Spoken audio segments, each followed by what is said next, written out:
Rainbow allrounder exterior paint বাড়ির বাহিরের দেয়ালের সুরক্ষা নিয়ে থাকুন নিশ্চিন্ত, সাথে পাচ্ছেন 10 বছরের ওয়ারেন্টি। উপস্থিত রয়েছেন তারা মাটি দেওয়ার যে কর্মকাণ্ড সেটা পুরোটা শেষ করবেন। পরিবারের সদস্যরা খুব অতি আপনজন যারা, তারা 2-3 মুঠ করে মাটি দিয়েছেন। যেটা দেখি আমরা সাধারণত বাংলাদেশের মুসলিম প্রধান দেশ, খুব স্বাভাবিকভাবেই আশেপাশে প্রতিবেশীদের মধ্যে সব ধর্মের মানুষই রয়েছে, সবার প্রক্রিয়ার প্রতি, ধর্মের রীতিনীতির প্রতি সবার সম্মান রয়েছে। তবে সাধারণত মুসলিম রীতিনীতি অনুযায়ী আমরা দাফন প্রক্রিয়া যা দেখি সেভাবেই অনুসরণ করা হচ্ছে এখানে।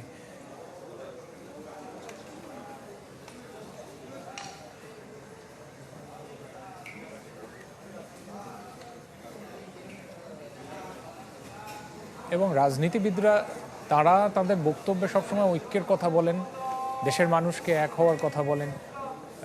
বেগম জিয়া শেষ বিদায়ের সময় যেন সবাইকে এক করে দিয়ে গেলেন, কারণ মানিক মিয়া অ্যাভিনিউতে আমাদের মনে হয়েছে গোটা বাংলাদেশ আজ এক হয়েছে।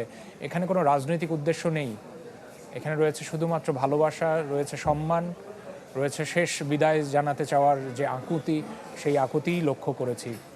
এবং একই সাথে জনাব তারেক রহমান যখনই মাইক্রোফোন পেয়েছেন, কথা বলার সুযোগ পেয়েছেন, সেখানেও কোনো রাজনীতি ছিল না আজ।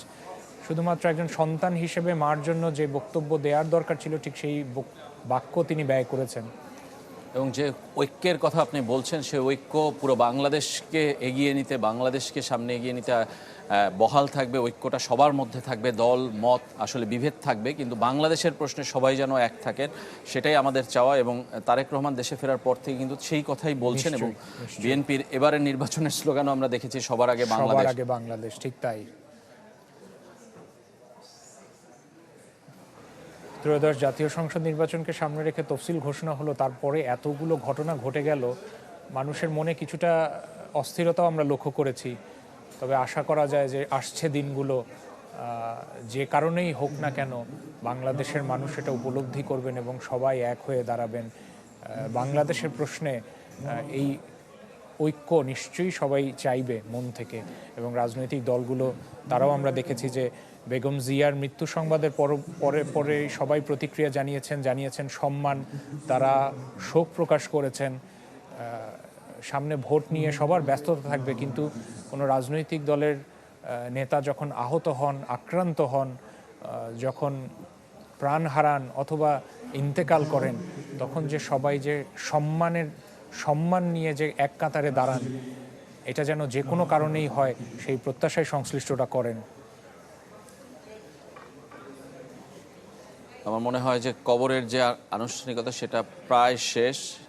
আপনি যদি দেখে থাকেন যে আসলে মাটি দেওয়ার কাজ একেবারেই শেষ পর্যায়ে, এবং ধীরে ধীরে কিন্তু চোখের সামনে সমাধি 1টা থেকে 2টা হয়ে গেল রাজীব। একদমই তাই। এবং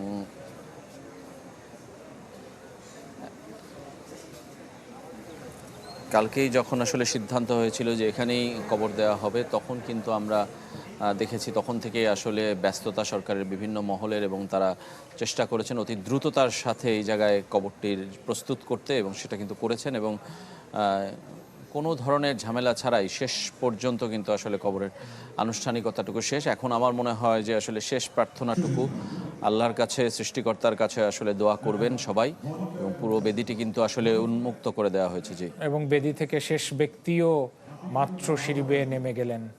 এখন যে বাকি যে প্রক্রিয়া রয়েছে, রাষ্ট্রীয় মর্যাদায় যেহেতু দাফন করা হলো, সেখানে যে প্রক্রিয়াগুলো, সেই প্রক্রিয়াগুলো অনুসরণ করা হবে।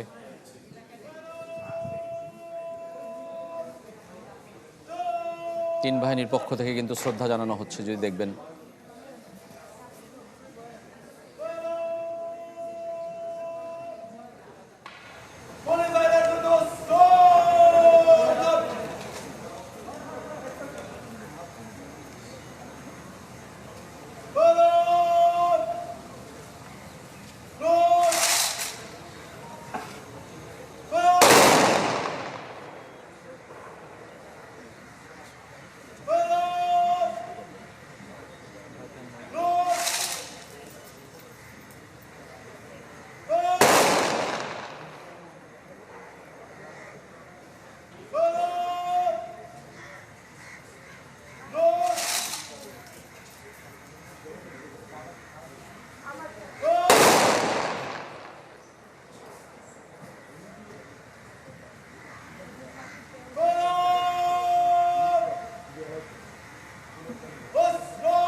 সম্মানিত উপস্থিতি, এবার পুষ্পস্তবক অর্পণ।